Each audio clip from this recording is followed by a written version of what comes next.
टिकराटे शहर में समाजी बुरायूं वधी हुयूं। आकड़ा पर्ची जुआ ऐं मनशियात सरेआम हलण लॻी। नौजवान नस्ल तबाह, मुबारकपुर पुलिस ख़ामोश, तमाशाई बणियल। टिकराटो शहर समाजी बुराइयुनि जे वर चढ़ी वियो। शहर जे हर चौक ते सरेआम स्नूकर गेम जा दुकान खुलियल आहे, जंहिं ते वॾनि सां गॾु नंढा ॿार बि हज़ारे रुपयनि जी जुआ खेॾण लॻा आहिनि। ऐं इन खां अलावा आकड़ा पर्ची जा पिणु अॾा खुलियल आहिनि, जंहिं ते हर 15 ॾींहुं लखे रुपयनि जी कटिंग थिए थी। शहर में चर्स, शराब, अफ़ीम बि सरेआम विकिरो थियण लॻी।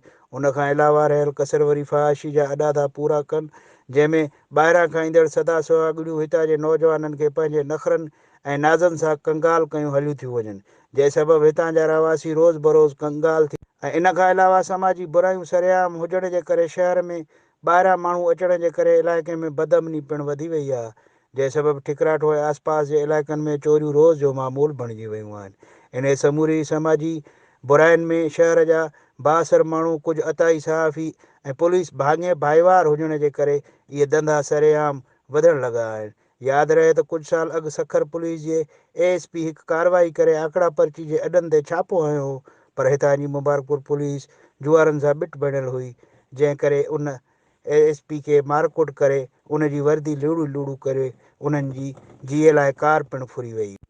सियासी पुटभराई सबबु उन वाक़े जो को बि केस दाख़िल न थी सघियो हो।